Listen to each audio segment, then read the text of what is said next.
some of you I know, on the 12th of February 2025, Meta hosted their annual Meta Marketing Summit, and I thought we could do a watch through together so I can give you the insights, the lowdown, and the top highlights of what you need to know so that you don't have to go and watch the whole summit yourself, so you don't need to watch all of the videos for yourself if you don't want to. What's going on there, gang? It's your boy Jerry the Ad Wizard coming back at you with a brand new video. Today I thought it'd be really fun and interesting to do a live watch of the Meta Marketing Summit 2025 to give you my live reactions and insights as to what I think is happening in the meta space, in the meta sphere. We're going to watch all talks together. I'm going to give my insights, feedbacks, and opinions depending on what's going on. I've not watched any of these yet, so I'm super interested to watch these and go through them with you so that we can learn and grow together. So guys, grab your coffees and grab your hats. It's time to spin up some other magic.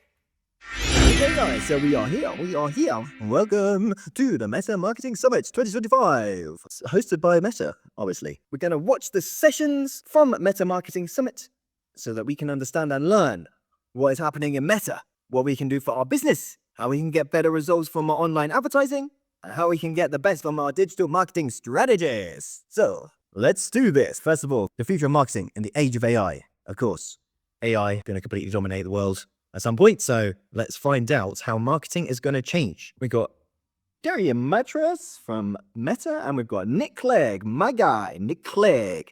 If you know UK politics, you'll know Nick Clegg. Let's hear from Nick Clegg, also working at Meta, global affairs for Meta. So cool. Let's get into this, guys. Let's get into it today.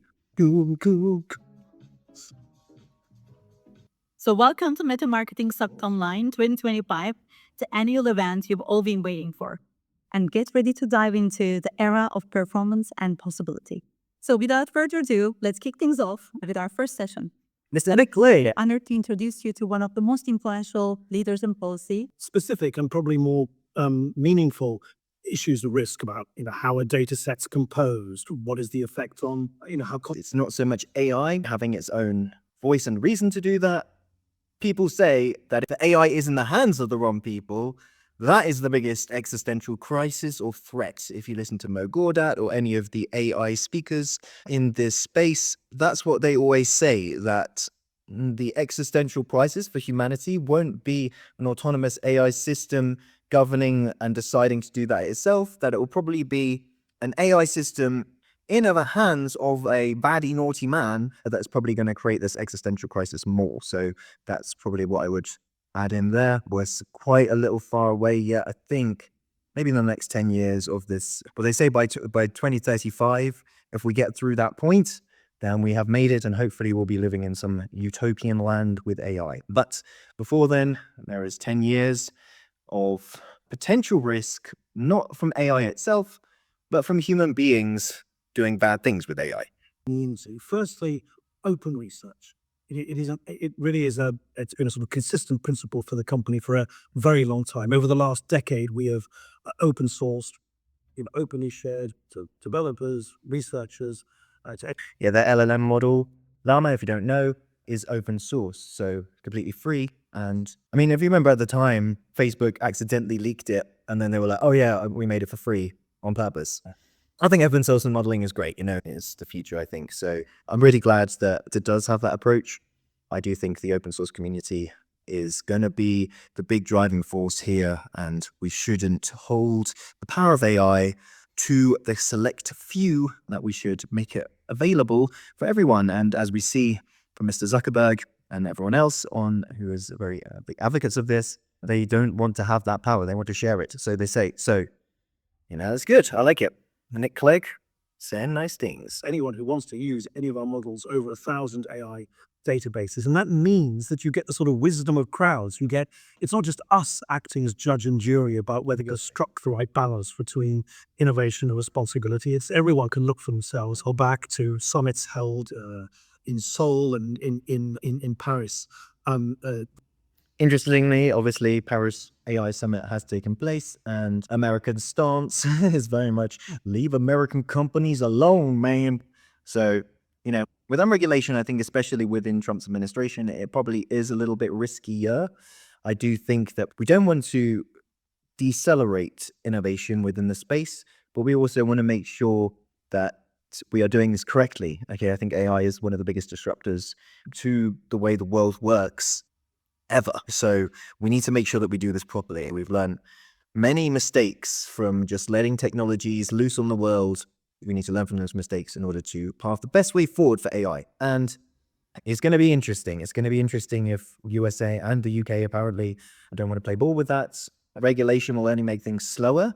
However, without regulation, it gives rise, like I said before, to more bad actors coming into the space and using AI for bad purpose. Very month. So I think those are sort of some of the proof points, if you like, of the way that we really have been striving hard as a company, as always, to try and get the right balance between rapid innovation, but also incorporating a responsible. Another top of mind for our partners is whether AI technology can be leveraged. I mean, it's an asset for things like ensuring online safety and content moderation, or does it introduce new risks? It's just a constantly evolving debate. It never stands still. But in all of that, and particularly when you operate at the scale we do, with billions and billions of posts and messages, circulating on our surfaces every day around the world, there's just no way you can do that through human content moderation. It's actually the AI were in a way in the background that do all the heavy lifting to identify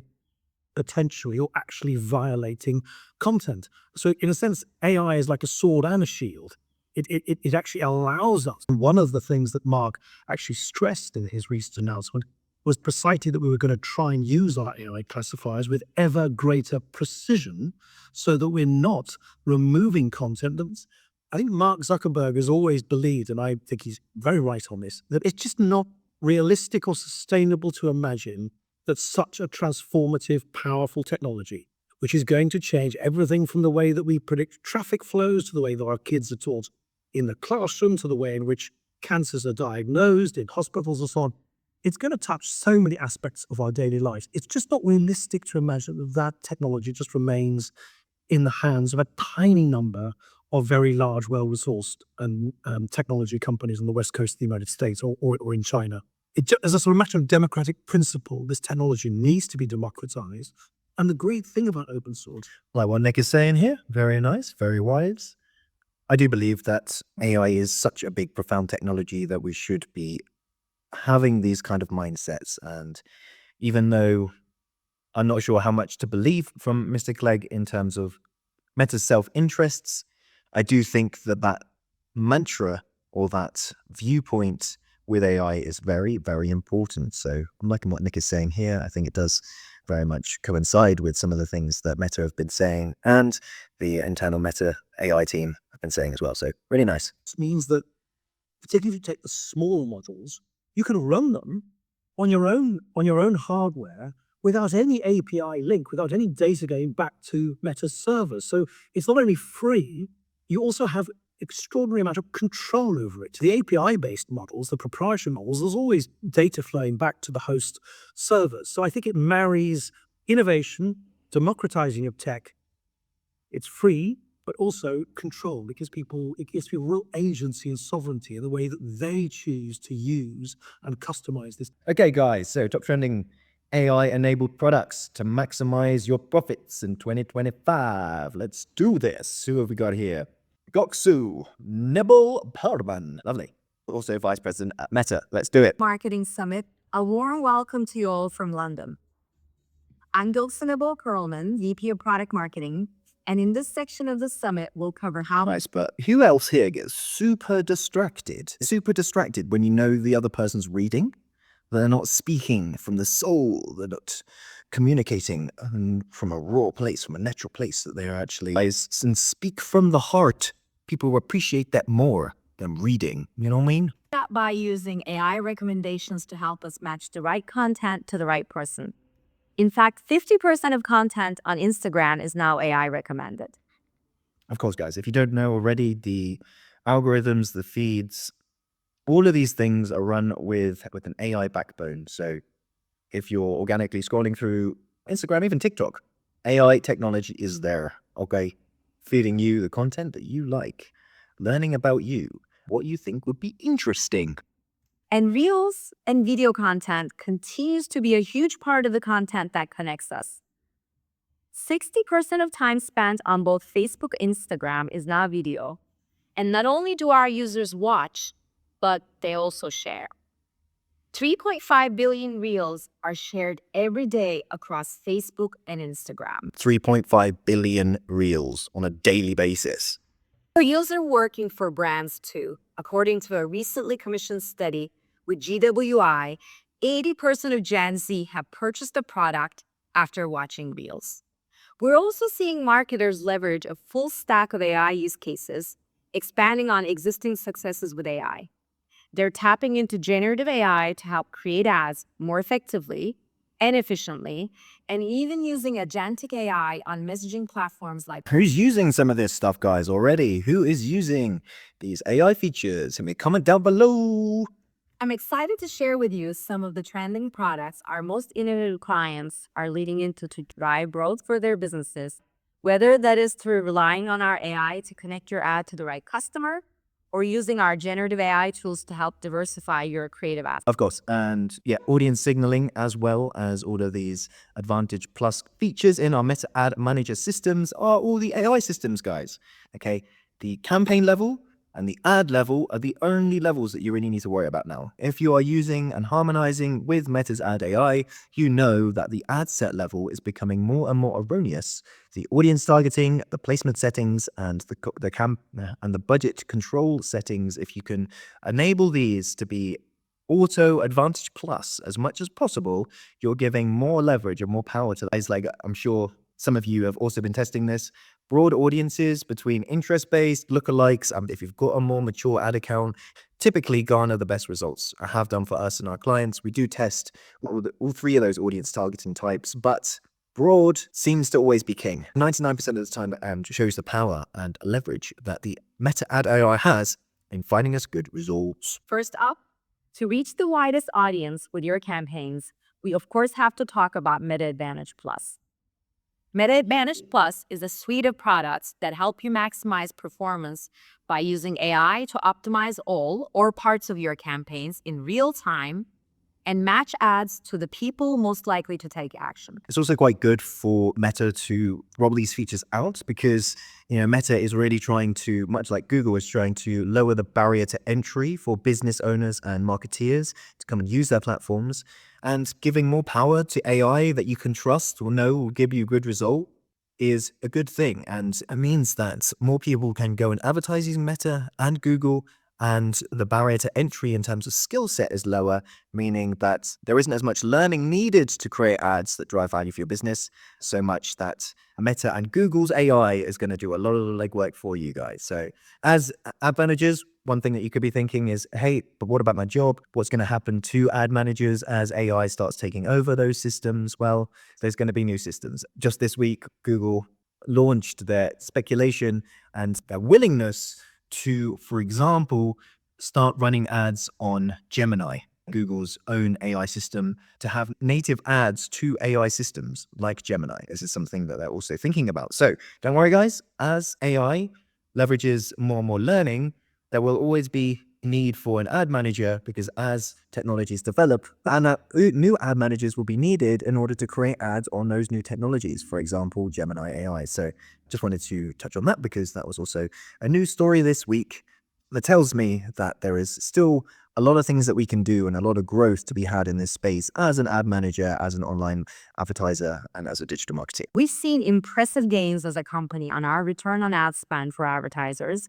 And a key reason for this improvement is that Meta has been actively working to evolve our ad system and leaning more into automation and AI.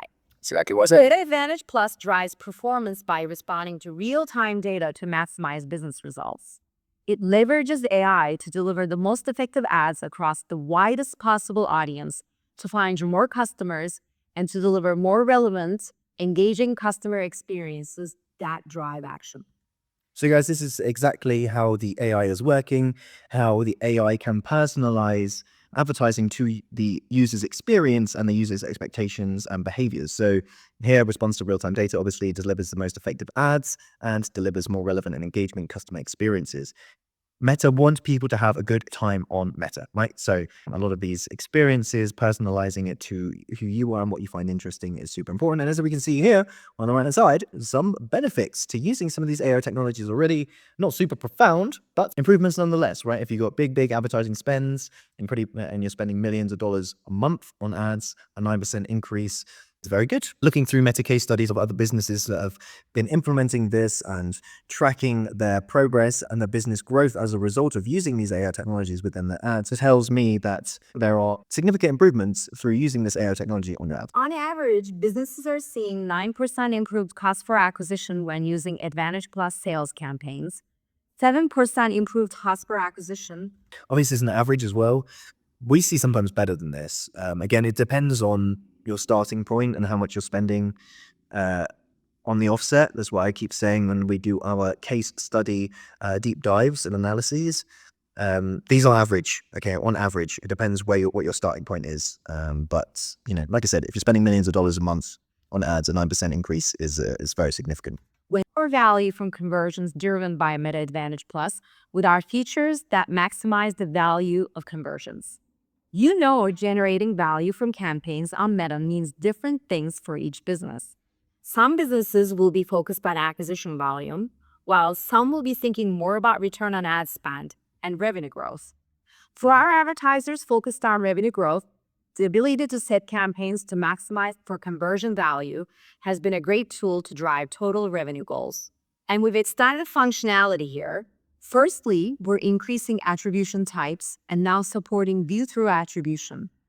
Secondly, we're also supporting optimizing for combined value across websites and apps. This is cool. This is what Meta's doing in terms of the attribution of our advertising in order to find us better results as well. Knowing that first click or last click or any of these other models in terms of attribution aren't super accurate. And they're trying to solve this issue for us as marketeers. This year, we're also testing the ability to optimize for other business goals that matter to your bottom line. For instance, being able to optimize per profit margin, or for businesses with diverse goals, specific standard or custom events that marketers are trying to drive.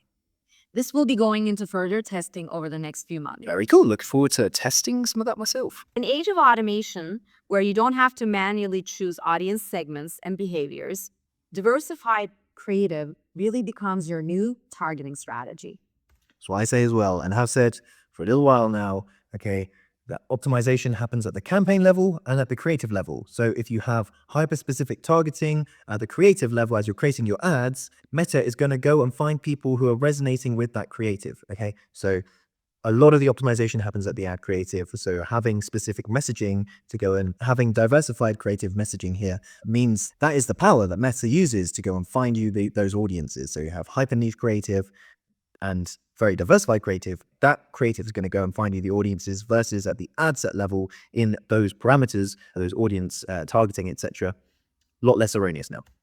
Even for the same product, A lot more erroneous now. different people respond to different content, and diverse creative assets can help us to connect your business with the right audience in the format that is most likely to speak to them. Catalog product video is a feature that allows you to upload video assets for your catalog SKUs, and it's been a game changer in helping catalog enable the advertisers to efficiently drive Who's got video content in their catalog ads? Give me a comment down below. customer acquisition at scale. It does this by increasing the diversity and number of assets your catalog-powered campaigns can use to drive consideration and conversion. In fact, So middle and bottom of funnel, if you have a catalog, Facebook Meta catalog, obviously using video and personalizing this using Advantage Plus shopping campaign means that the experience is very personalized to each individual user. 20% more conversions per dollar when we compared ad sets that included catalog product video with ad sets that did not. Speaking of video, creators and partnership ads are an incredible way to create shortcuts for your business into audiences in contexts that you can't reach by yourself. Who here has done partnership ads, guys? What success have you had partnering with other creators or other businesses and are running ads through their Meta Ad Manager, or utilizing their brand credibility to advocate for your business and to sell. So partnering ad accounts and then using partner ads, something that I found very effective indeed in tapping in to those audiences, tapping into those personal brands in order to sell your product or service. If you haven't tried it already, creator-led content is an amazing way to provide creative diversity and authenticity to your campaign. Not to mention, they're the experts when it comes to creating engaging content like Reels. And the best part is it can be cost-efficient for your campaign too. We saw a 19% reduced cost per acquisition when partnership ads were added as part of the campaign asset mix. Generative AI can be another cost-efficient way to scale up your diversified creative. I'm really looking forward to this, guys. I think the Gen AI modeling at the moment is not as good or as user-friendly as it should be or as it could be and as it will be, but we can make optimizations using Gen AI on our creatives. Very basic at the moment, changing backgrounds, etc., changing things, but more emphasis is coming into this space. So I think soon, the Gen AI will be able to maybe even create ads for us. We're bringing all of our generative AI features together into an integrated workflow within Meta Advantage Plus Creative, and there are already some great features to help you iterate at scale.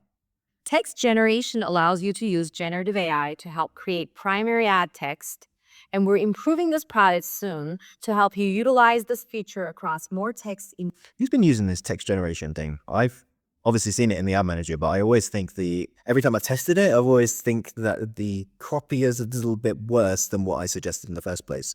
Hopefully this will get better over time. Hit me a comment down below if you think that the text generation feature actually is good and works for you. In your ad, such as the headline. If you've ever spent too much time tweaking assets for various placements, image expansion and background generation can automatically create variations, offering more creative options for you to choose from.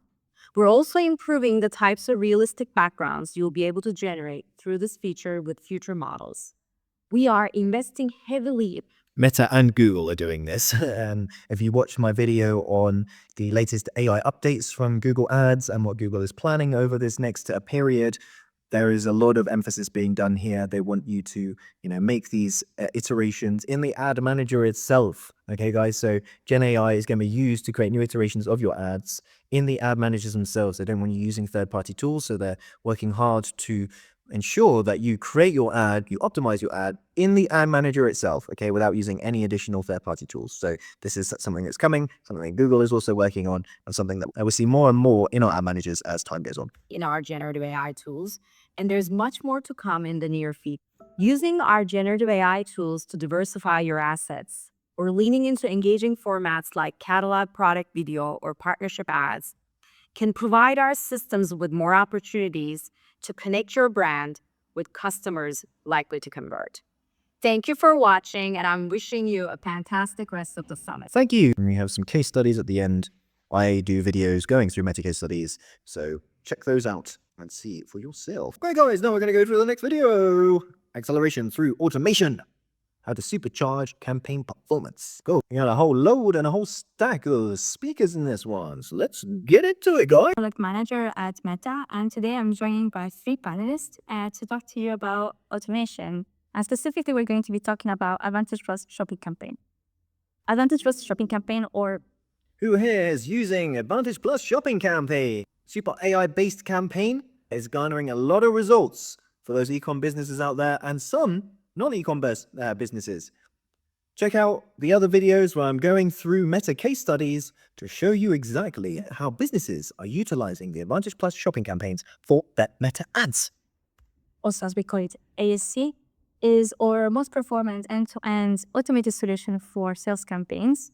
In fact, in a test and control test that we've run across 1 million campaigns in Europe, ASC has driven 25% incremental return on spend. Awesome. 20%. Like I said before, depends where you're starting, but 20% is good. If you're not testing or haven't used ASC campaigns yet, this is your calling, guys. This is your call to arms to go and try this AI campaign because, like I said, there's a lot of businesses that are seeing a lot of success with this. And maybe something that I should make a video on to enlighten everybody and show you exactly what and how to use and the best practices of ASC campaigns. But right now, we're going to listen to these lovely people explain from their point of view what's going on. When I was included in the campaign performance 6. Maybe just to get us started, can you share a little bit about your reasons for running campaigns on Meta? What are your main objectives? My guy here on the right-hand side, he is ready and locked and loaded for this answer. Look, this is the poise of I'm going to talk now, and you better be ready. I'm ready for you, man. What you want to run them? In our case, Meta is Oh, no, wrong person. Different person speaking. It looked like you was going to speak, but we've got Rita speaking instead. Okay. actually the biggest media platform where we reach our consumers. So at the moment, it's the biggest channel for us to acquire new consumers. From our side, as a rare fashion brand, we want to sell and we want to do it in a profitable way. If you have a fashion brand, use ASC campaigns, guys. Use Advantage Plus shopping campaigns. If you are selling anything on e-commerce, if you're selling anything fashion, okay, the business case studies on this is absolutely profound. That if you are selling particularly clothing on an e-commerce site, use Advantage Plus shopping campaigns. They absolutely dominate. But we also want to focus on providing an experience that's similar to the one you would have in the physical world. We want you to see a branding campaign with one outfit, one specific collection, but then you can see a dynamic ad, an ASC campaign showing, hey, I have 10,000 products and I want you to see exactly the one that you are.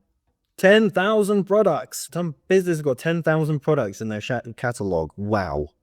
I want to see that catalog, man. And for France, I think we want to run efficient campaigns. So usually with personalized message And this is where ASC is really, really good because the personalization, guys, in these campaigns using AI power is phenomenal. with high return on investment. So whenever we have the possibility to have automated products or personalization possibilities, then it's always very interesting because we have quite a complex product, a lot of destination, more than operating in a lot of countries. Can you maybe talk a little bit about how you first got exposed to an artificial shopping campaign, automation at Meta, and what made you think that this was something that was worth trying for you? We always have been a bit of pioneers in testing new things. And well, we are working very closely with them. If you're not pioneers of testing and you're working as an ad manager or in online advertising, you're doing something wrong. Be a pioneer of testing, guys. Love that slogan. Be a pioneer of testing. We're always testing. You should always test. A/B test. Double down on the things that work. Meta teams here in Paris. So when they talked about this product back in 2023, we were very interested because it was answering most of our questions. Personalization, being able to have a campaign in multiple countries, being able to use the different assets that we had. We did a test in the US, so back in 2023, and the results were really according to expectations, so even beyond, I would say. We were a bit skeptical at the beginning because I'm still working in the Indian and campaigns and ads are like our babies and we become control freaks sometimes. But at Mango, we have different lines, which for us mean woman, man, kids, in and home. So we started testing with the smallest ones in the smallest countries, and everywhere we launched ASC, it was killing it. And I'm curious, I wonder if you had tested automation products before ASC, or if this was your first time using something like that. We are also heavy users of other automation tools at Meta, like the triggers, the rules, the bit multipliers, because we are a small team and it saves us a lot of time, but we also work with an MMP, a Meta marketing platform partners that helps us. Yes, Mango and their advertising company are business partners. You'll see that in their case study section on their website. Mango is featured there sometimes and the results that they're getting. So check that out if you haven't already. Take these automation tools even to the next level. Would you be able to share a little bit more details, maybe about one test example where maybe you tried it for the first time? What happened, I guess, during the test, and what made you realize that actually ASC was working? So we tested it on the US market, and we did an A/B test with a part of the population of our segment to expose to a normal setup and the other to ESC. results were really spectacular. So we had 2 times more conversion with ESC. So here, my man is talking about how they have A/B tested these different campaigns against each other, and the ASC campaign achieved 2 times the conversions than the non-ASC campaign. Interesting. And also, 46% lower cost per conversion. How do you notice if ASC works particularly well for a specific type of campaigns or events that you're running? At the moment, we are running it mainly on purchase events. You see, so when you're trying to maximize your sales. Exactly. So when we try to maximize. Yeah, you're running sales, guys, if that is your end conversion. If you're looking for purchases and sales, if you're not using ASC campaigns, get on it. We run it basically. From my side, we launch performance campaigns only. So yeah, of course, almost all the investment is on ASC campaigns. But we have seen that ASC helps us grow and helps us scale. Maybe one message that you expect to work with your audience also works with new customers. I see. So you had maybe some type of personas that you like to reach with your campaigns, and you notice that ASC maybe reaches those personas, but also other people that you hadn't thought about. Very interesting point about personas there. Something that I absolutely love, and I think it is foundational to you spinning up ads that actually have resonation or have an impact. Make them for a customer, an ideal customer, and be very customer centric, guys, right? If you haven't got any buyer personas or customer persona modeling that you're using to base on your hooks, messaging, and angles and all those things, then you may be missing out on allowing your ad messaging to be super resonant to your target market. Don't forget, you are building a business for your target market, for your ideal customer. You're not building a business for you. You're not building a business for anybody else. You're building a business to satisfy the needs, pain points, and desires of that target market. So start off with your ideal target market as a foundational layer to your strategies. Correct. And maybe the algorithm is able to reach those people even if we don't know who they are. We use it more and more. 100%, guys. And this is as some extent, the scary thing about it, but also something, very amazing is that, we don't have the power to do the manually targeting ourselves, but we do have the power to grant the AI systems the ability to go and find us resonant audiences. So for always on, for destinations, we almost use it on a daily basis. Of course, when we have more segmented campaigns or for premium cabins where we need to completely master the audience, then we don't use it. In our case, it's around half of everything what we buy in Meta at the moment, but it fluctuates. So it depends on the season or the situation. So it sounds like you're trying to scale the budget and try to design a budget on ASC versus other aspects. Yeah, that's true. And now as we enter 2025, how are you thinking about ASC and automation and the role it can play in your campaign strategy for the year? Well, we have a roadmap of testing, and we will check what you were mentioning before to see if regular campaigns together with ASC are incremental, what kind of campaigns we should launch together, if we want to boost or to push specific placements, specific creative types. Yeah, same. We are very ambitious for 2025. So any type of innovation coming from ASC and especially as I mentioned, the custom events integration, that would definitely be a booster for us. So looking forward to be able to test that quite rapidly on France. Okay, so for us, 25 is definitely a year of further adoption of AI and machine learning in general across the company. So we are one of the fans of ASC as a product. So this is why now we run 50% of our budgets. I think this is the third time that she said that we use 50% of our budget on these campaigns. That's really cool. Like most of the time, you do need an ASC campaign with some other campaign, right? So as she says, the extensive testing roadmap, the roadmap is quite extensive in terms of testing.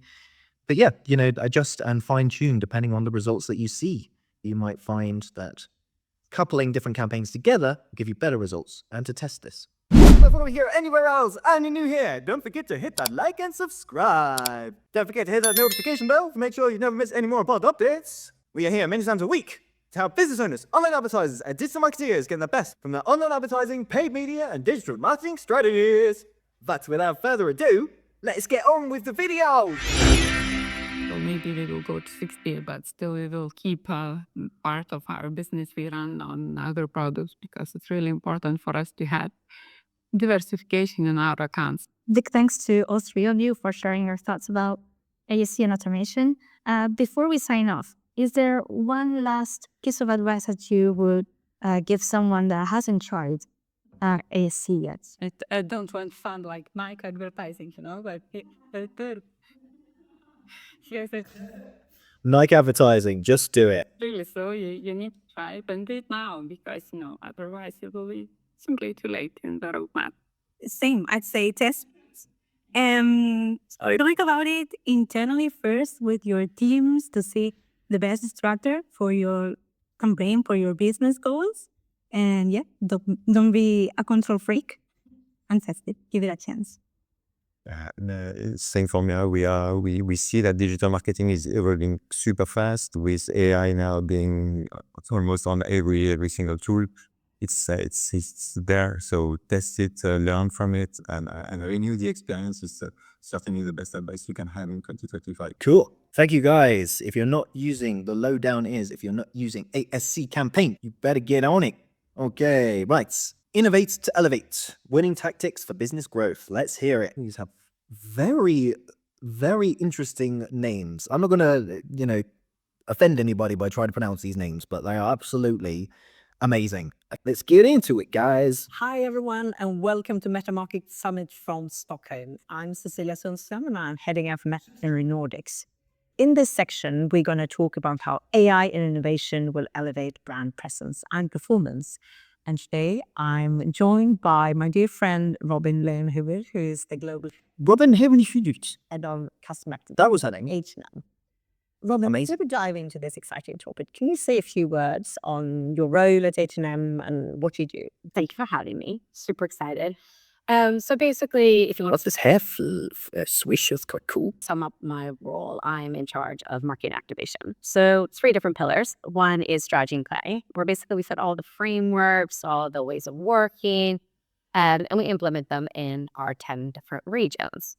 These strategies and plans are based on our media operations as well as management, where we set all of our channel strategies as well as what do we need for content to put in these channels, but also KPIs. So what will be success? So setting up really, really clear frameworks. This is what we say to our clients all the time, guys, okay? What does success look like to you? Think about this. What is your success? What are those KPIs? What are those measurable metrics that will make a difference to the bottom line of your business? And so that we know what to achieve, what the target is, and how we know we're driving success for the business. On, what each and every channel format needs to deliver. But to be able to be as successful as possible, it comes down to the last killer, which is basically tech.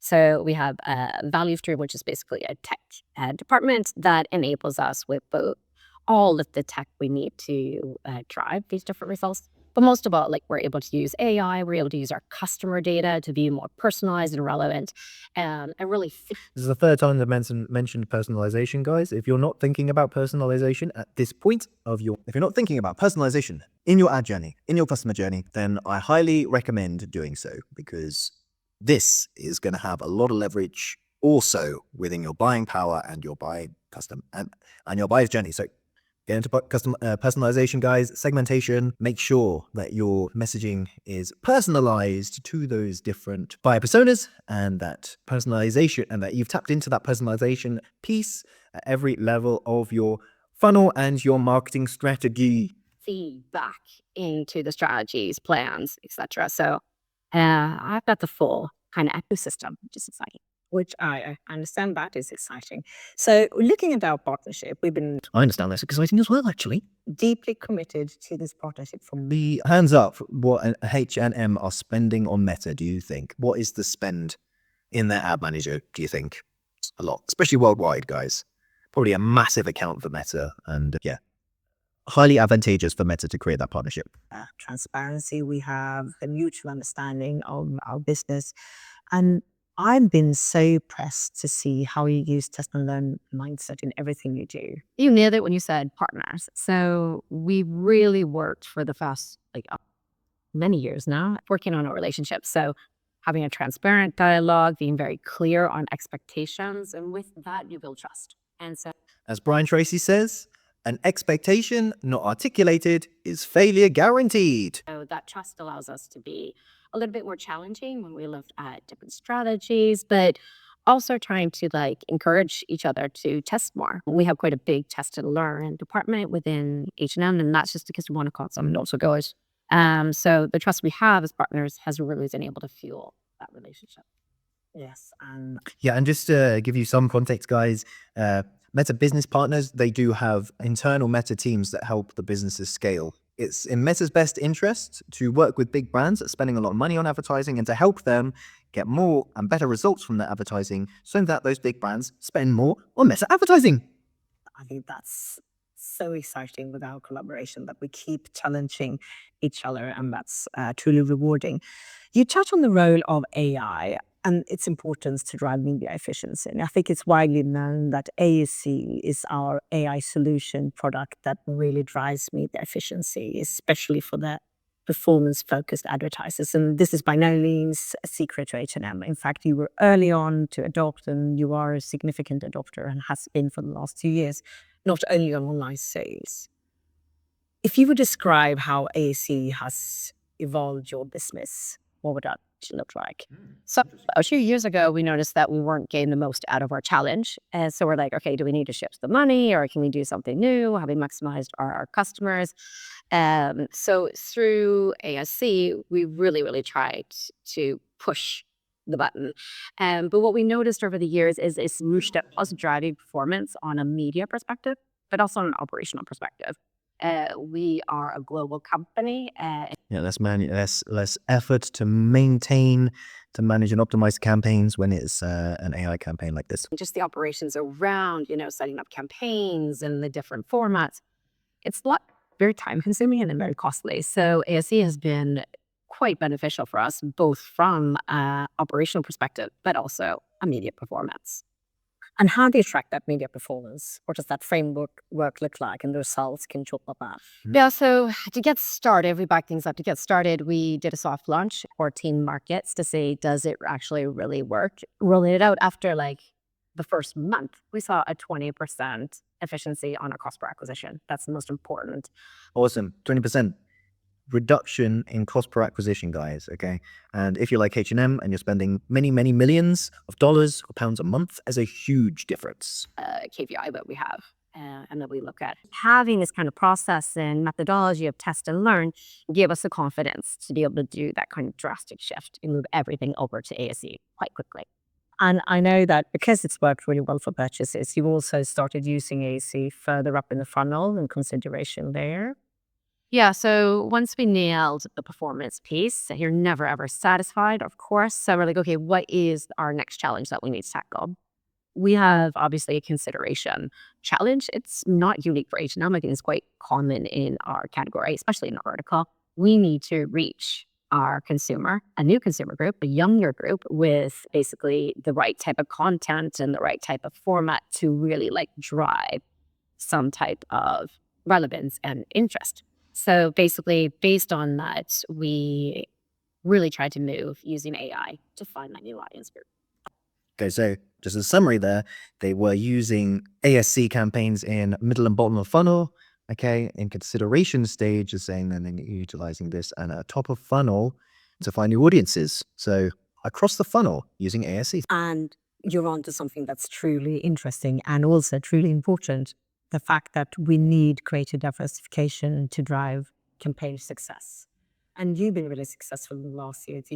And you'll find this as well if you ever have a call with Meta, is that they will always endorse the idea that you have to have a variety of different images, styles, videos, different length videos, different cropped videos, all that kind of stuff. That's something that I do recommend.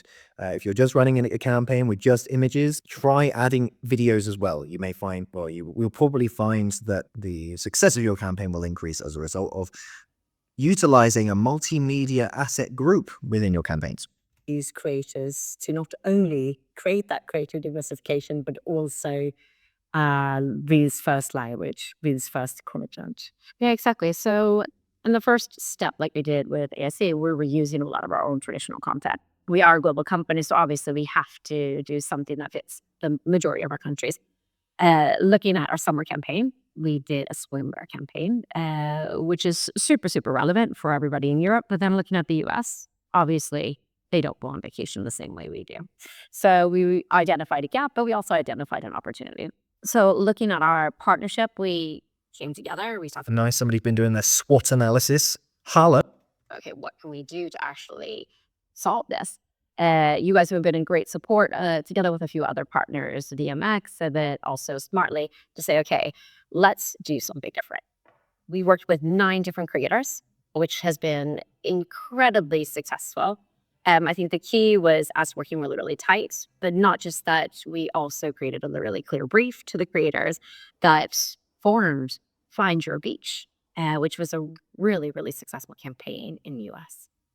I love Find Your Beach. I think it's a fantastic campaign. A perfect example of, instead of sort of tapping into existing trends, you work with the creators to fuel existing trends and finding your audiences. Wow, do you guys see that? That's a really cool transition, man. This is some interesting UGC. The second video is very arty. I like it. I don't know who this creator is. Anyone know? Really interesting video. I like this. Young women on our platforms. What was the results of that campaign? So first of all, we just didn't want to isolate it to one piece. We wanted to do a full funnel campaign, and looking at how we increased consideration with 20% on the tests that we've done, we wanted to look at, okay, Great transitions in this UGC. I don't know who this lady is either, but killing it. what does that mean when we actually put consideration that fuels the AI to actually really, really drive effects? So we put together creator content, influencer content. We put it together in a really, really clear channel strategy. And what we noticed is when you put all the different pieces together, we actually created amazing results. So we have 1.8 incremental return on our media spend, which is amazing. That never happens. And most of all, that campaign was the best campaign in the US in 2024. So Wow. So yeah, H&M sharing their success with this use of not just strategy, but a multi-layered marketing mix within that ad strategy. Tap into all of these areas. If you just are gunning for one campaign type or just doing one of these things, you're not going to get the same results if you hybrid it with other tactics, other strategies. This is what she's saying, and that H&M have tapped into that whole marketing mix. So really, really interesting. I'm incredibly happy with that test. Based on the results, we obviously wanted to use our test and learn framework, and we started to test it in other areas. So we launched it in Latam, and we also launched it in India, and exactly the same results. So really, really finding the recipe of using both creator content with our own content, using consideration, but also AI-driven performance, which is amazing. That is truly amazing. Those results are impressive. So well done. Very good. So looking into 2025, is this way of working changing the way you look at production? Yeah, definitely. So we learned a lot together when we did the tests, a lot around processes, ways of working, what it will take to take both creator, but also influencer content and fuse it into our channel strategies. So basically, almost everything we learned from this test, we're kind of implementing it into our processes, into our operating model, and rolling it out. So 2025 strategy is based on that recipe. So we need to see how it will work, but also we'll need to tweak it along the way. So we're incredibly happy that you will see, you probably have seen, that there is a big shift in how we communicate in your channels today. Yeah, I think that's also so rewarding after this kind of project that we see benefits coming out of that from a production perspective. This is for you. Hello, I'm Zara. I head up Connection Gate. It's grown twice as fast as domestic growth, and so it's a hugely valuable opportunity. And given this, it's no surprise that this is a subject area. It's one of our most common questions we get from advertisers: how to unlock growth in new markets. And so in response to this, we developed a cross-order framework. We've interviewed multiple businesses and teams across Meta who specialize in expanding into different markets. We have 13 million advertisers with a global footprint. And so we've distilled these insights into our cross-border business framework, which we launched last year. We've been testing it, and it's proving to be very successful. Very cool. Let's hear it. brands that are using this are seeing a 3 times improvement in sales. And so I'm going to spend a few minutes sharing this with you.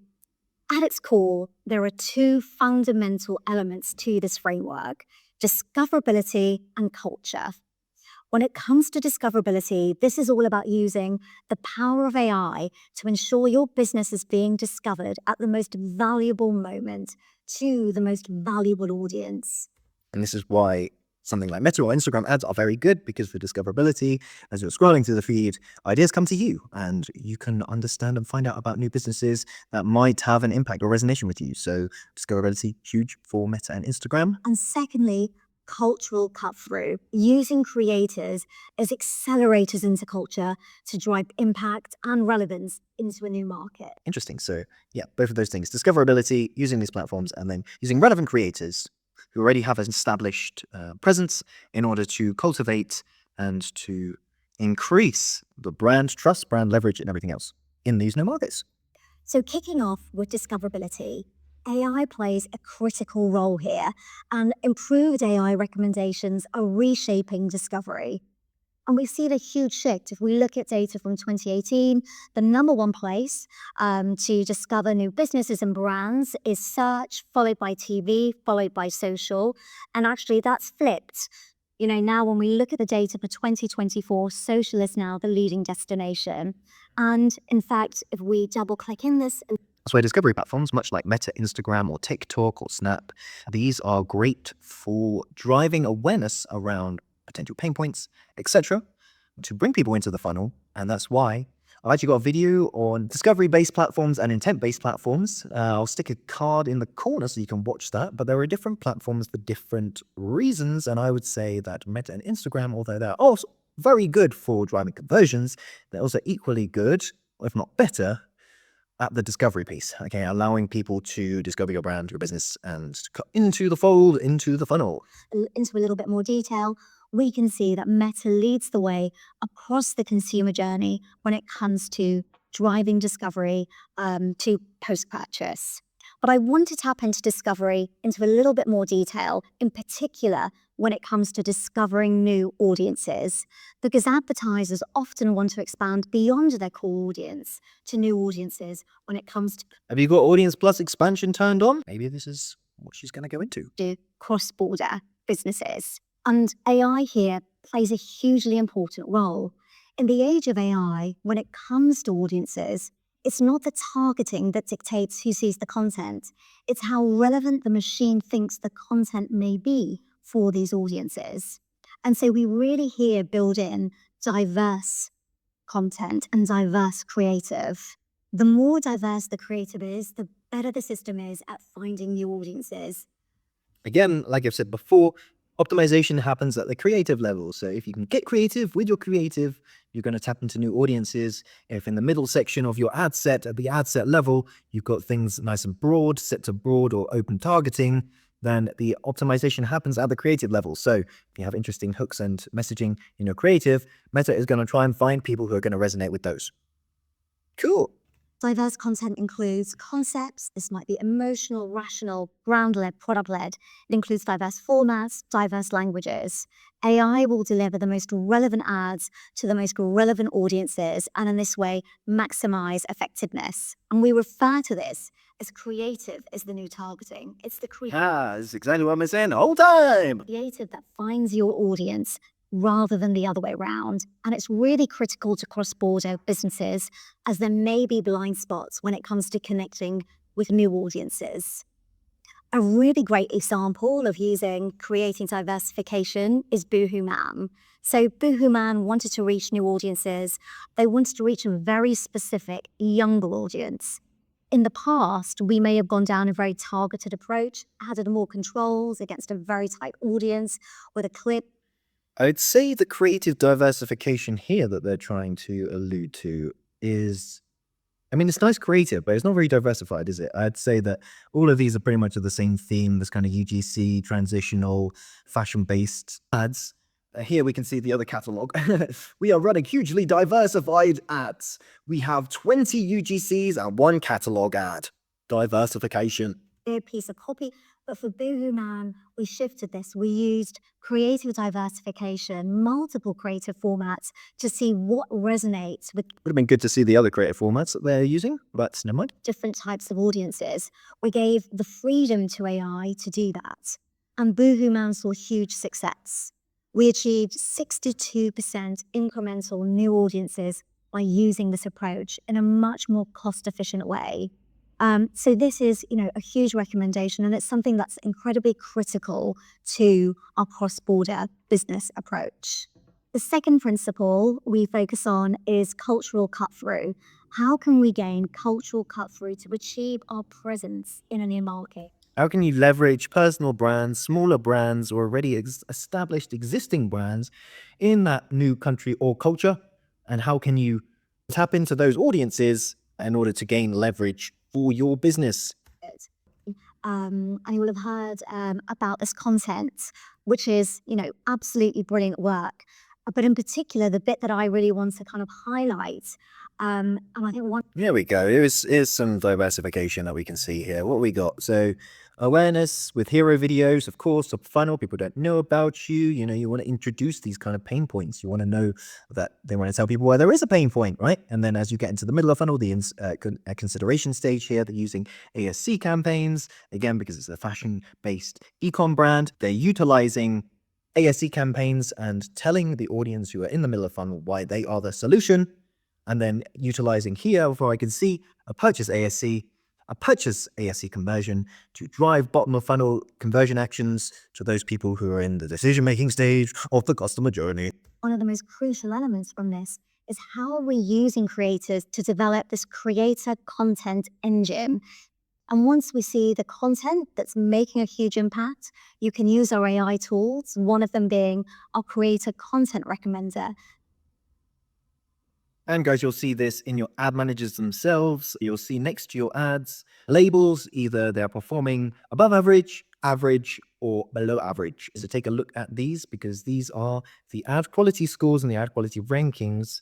And as we can see here, Meta is saying that if you have an above average score on those ads, that the AI system is more likely to promote and push this. So high performing content is what Meta wants to push more. So look for those labels in your Meta Ad Manager and make sure you're optimizing those creatives that are either average or below average to ensure that you are running creatives at above average impact. It uses AI to select high-performing content to promote as an ad, and therefore amplifying the voice of the creator even further, using partnership ads to really do this. So consider this creator content engine, consider creators as content makers, and really ensure that you are If creators aren't content makers, what would they be? focusing on experimentation, test, learn, and then grow. Test, learn, grow, double down on the things that work. So into new markets. So thank you and all the best with your cross-border business. Okay, awesome, interesting. So to summarize, discoverability using Meta and Instagram ads, a nice broad targeting optimized at the creative level, and ensuring that at the creative level, you're using relevant content creators or the creator community in that country in order to establish recognition and credibility in that new market. Okay, so measurement meditation, activating the power of mindful measurement. Nice. Love data, looking at data, measuring data. So let's have a look what Meta is saying. A marketing science partner at Meta. Thank you for joining this guided measurement meditation to unlock the power of mindful measurements and transform your marketing strategy to achieve long-term success. Mindful measurement is to have an elevated awareness and understanding on 3 fundamental questions. 1, why should your business care about measurement? 2, what is good measurement in this AI era?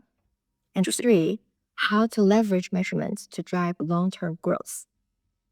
Let me elaborate on each of these questions before we practice mindful measurement together. What I might do is just So you start with why should we care about measurements? But first, I want to share a fascinating finding with you. This chart shows a surprising trend between Disney movie releases and divorce rates in the UK based on 12 years of data. Does this mean Disney movies? This kind of looks like an ad week. This looks like an ad week chart using their colors. Interesting pattern building. Disney movies cause divorce. Divorces. Well, before jumping to conclusions, let's think for a second. Just because two events happen together, it doesn't necessarily mean one caused the other one to happen. Course. This is just one of many entertaining correlation charts out there. Like the number of movies Leonardo DiCaprio appeared in highly correlates with rainy days in Paris. I highly encourage everyone to ask Meta AI for fun correlation examples after the Meta Marketing Summit. Okay, after I've not done that. I might go do that. That sounds quite fun. to make the distinction between correlation and causation. Because we want to make strategic decisions based on what caused my sales to grow, not what beautifully correlated with my sales growth, like the Disney chart. This is where experiments come in, the scientific approach to evaluate the true impact. Scientific approach. The data analysts out there, the ad managers. You need to make sure that you are a data scientist at this point, making data-driven decisions, using non-biases and data to inform the decisions on business growth, and not what we think or don't think is the right answer. Active marketing is to randomly split your target audience into two groups. One group is exposed to marketing, and the other group is not. At the end of the experiments, if any differences in business outcomes are observed, we can conclude that they were caused by marketing, because marketing is the only difference between the two groups. This method is called randomized controlled trials and is the gold standard in scientific research. Indeed. According to Bain & Company, businesses that regularly run experiments see ROI increases of 20% or more. Therefore, the ability to evaluate different measurement solutions through the lens of correlation and causation is a crucial differentiator that sets businesses apart. So let's put on this lens and evaluate three common categories of measurement solutions. First up, experiments leverages randomized controlled trials, therefore can establish the ground truth for real impact. Attribution is based on correlation because there's no control group that isolates the impact of marketing. Marketing mix modeling sits in between that uses statistical analysis to estimate the incremental impact of marketing activities. I love this explanation, guys. If you are not doing any of these three things, get on it, okay? If you're not experimenting, if you're not, experiment and test new different angles, new different hooks and different business ideas, value propositions, offers, all that kind of stuff, okay? Marketing mix modeling to model how those behaviors could impact your business growth, and then attribution to ensure that you have the correlation between what's actually driving the sale and what isn't, and see exactly what is driving that sale and attributed to those results. As you can see, not all measurement tools are equally capable of capturing the real impact of your ads. That's why it's important to calibrate both your MMM and attribution models with experiments. However, there's also no one-size-fits-all measurement solution to address all the challenges we face today. Each solution has its own unique strengths and limitations. The key is to leverage the right solution to answer the right business question. Accuracy is the biggest strength of experiments, such as conversion rate studies. Therefore, they are best suited for making strategic in-channel decisions. MMM's biggest strength is cross-channel measurement, making it instrumental in making cross-channel budget allocation decisions. Attribution tools, such as Ads Manager, are great for real-time reporting and tactical optimization. Now let's move on to the second ultimate question. What is good measurement in this AI era? Over the last few years, AI has revolutionized how advertising works. We've shifted from buying space to buying audiences to buying outcomes on AI-driven platforms like Meta. What does this mean? It means that AI is becoming exceptionally efficient at maximizing these powerful optimization engines accessible to businesses of all sizes.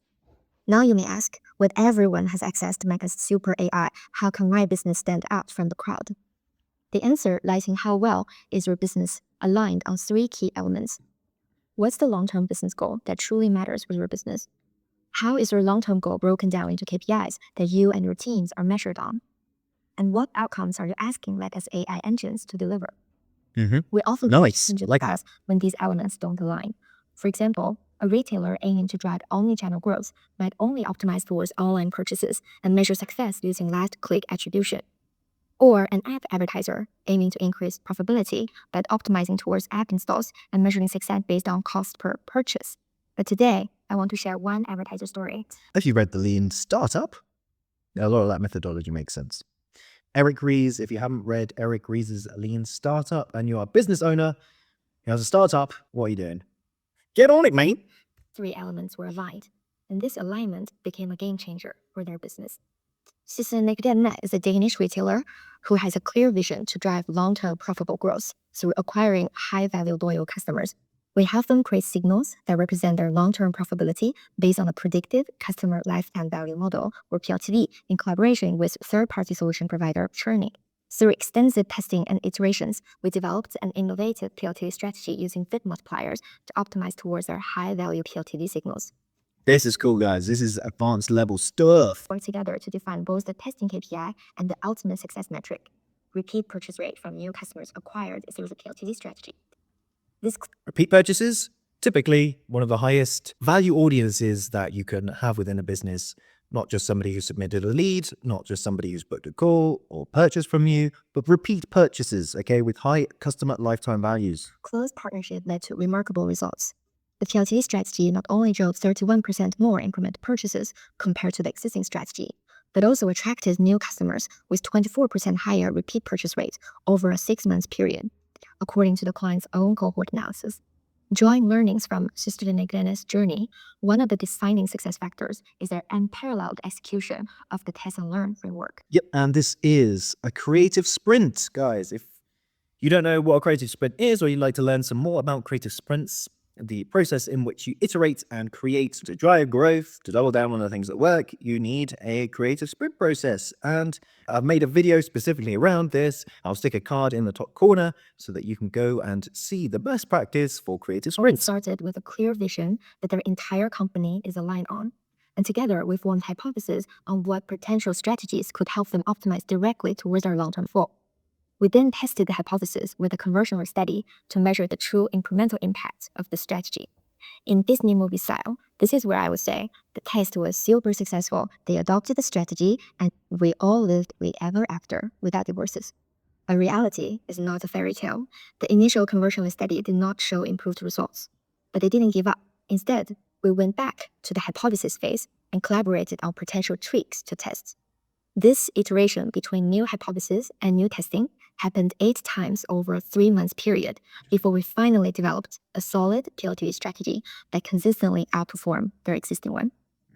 After the test and learn phase, the last crucial step in the test and learn framework is act and scale. Without actively implementing the winning strategy, there won't be any improvement on your business outcome. Yes. So double down on the things that work, guys. Now, let's take this 2-minute guided measurement meditation. Gently close your eyes and take a deep breath. Inhale and exhale.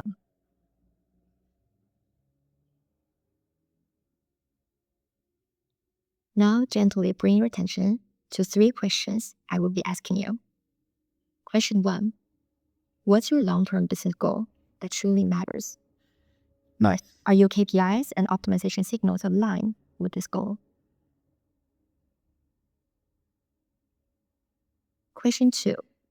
How are you making strategic decisions today? Is your source of truth based on correlation or causation? Question 3. What's your biggest challenge in the test and learn? This is awesome, guys. And I love these questions at the end, something that you can reflect on yourselves, and something that I'll definitely reflect on too. So what's your long-term business goal? Are your KPIs and optimization signals aligned with this goal? You know, you're doing things for a reason, right? You're doing things for a purpose. How are you making strategic decisions today? And is your source of truth based on correlation or causation? Okay, I might do a video going into some of these things as a more strategic level, so that you have a better understanding, because it's not something that we already touched on in this channel, but it's something that I think is super important, super cool. And what's your biggest challenge in the test and learn frame? A clear goal, a well-defined hypothesis, the right measurement tool or shifting strategies based on findings. Okay, and like I said, I'll link the creative sprint methodology in the top right-hand corner as a card, so you can link to the best practice on creative sprint processes. Hello everyone. Let's get into it. Joanna, and I'm based in the Middle East, out in Dubai. George is 3 times was in Brazil, Oscar Road, and most recently Las Vegas. George is known for his speed and fearlessness on the track, and with over 6 million followers, he is one of the most popular athletes on Instagram. Welcome, George. Thank you so much. There he is, sir. Nice, George. Nice, George. Obviously, Instagram provides this tool where you can read their comments, where you can interact via DM. What would be George Russell's way to engage with his community on the platform? I think giving authentic posts to the fans, I think this is something that I've learned, and I'm trying to find a balance because Authenticity, guys. being a professional guy, I've always Authenticity sells. wanted to sort of lead by example, not only for sort of my What's interesting actually is that his office is talking about authenticity here, but the studies have shown actually that in 2025, it's not so much a case, or it's not so much about being authentic. It's about being authentic and proving that you can walk the walk. Okay, so we can see a lot of content creators talk the talk. We can see a lot of authentic content, but as we know, there are also bad players in this space. So now people are looking for not only authentic, but also real, believable. They've been there, done that. Okay, pushing aside all of these snake charmers, all of the people that say they've done things and then haven't done anything, it's not, they're making authentic content, sure, but now the usability is authentic and believable, right?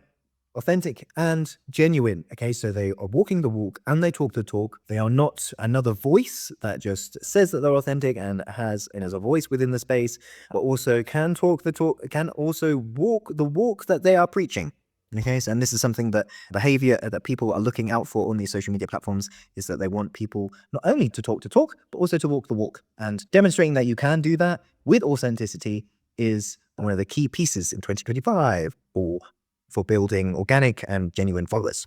Genuine moments. One of our favorite reels that you posted on your account was the one with your win in Las Vegas, where you were running between the crowds and just hugging everyone. If I were to tell you, George, you have the ability to explain to your audience what went behind this reel, explain that reel, how would you explain it? pure excitement and a rush of emotions. And I think that's so important to try and portray and bring across the happiness in that moment and genuine hard work that went behind it. One of the biggest human emotions people can feel in terms of an elevated state is you're awestruck. The second is actually having a feeling of supporting other human beings, okay? When you're cheering people on, when you're like, yeah, you can do it. This is one of the highest elevated states that from a psychological point of view, human beings can feel. So that's something that he is tapping into here, and this kind of very much, you're in this space, we're celebrating together in this reel, I think also had a big impact. We felt like we're in the crowd when we're watching this, right? Jumping into my team, everybody filled with elation after such a long weekend, such a long race, so late in the season. For me, that's what sport is about, and getting that adrenaline and being able to share it with my team, but then being able to share that with the community as well. Big up, George. What a guy. That's it for today, guys. Hopefully that was useful. Hopefully that was a little bit fun and entertaining too. Going through the Meta Marketing Summit with you guys was an absolute pleasure, and I learned so much. Hopefully you did too. Hit me a comment down below if you've got any questions or if you've got any insights into the summit itself. If you were there, hit me a comment down below and say, I was there. I love and appreciate every single one of you have. I'm so grateful that you came, that you're on this journey with us all. If you're new here, don't forget to hit that like and subscribe. I'm your boy Jerry the Advertiser. You can catch me on LinkedIn at Jerry Griffiths, on Instagram at Jerry Advertiser, and at Jerry Dreadlocks everywhere else. If you'd like to watch a video on how I harmonize meta ads with meta ad AI, and you want to get the best out of your meta ads with the ad AI systems and ad AI training, click this video over here. I go through step by step exactly how you need to set things up and exactly what you need to do to get the best out of your meta ads. Thank you so much for watching. I'm your boy Jerry the Advertiser, and wherever you are in the world, I bid you peace and love and a wonderful rest of your day. And as always, I'll catch you in the next one.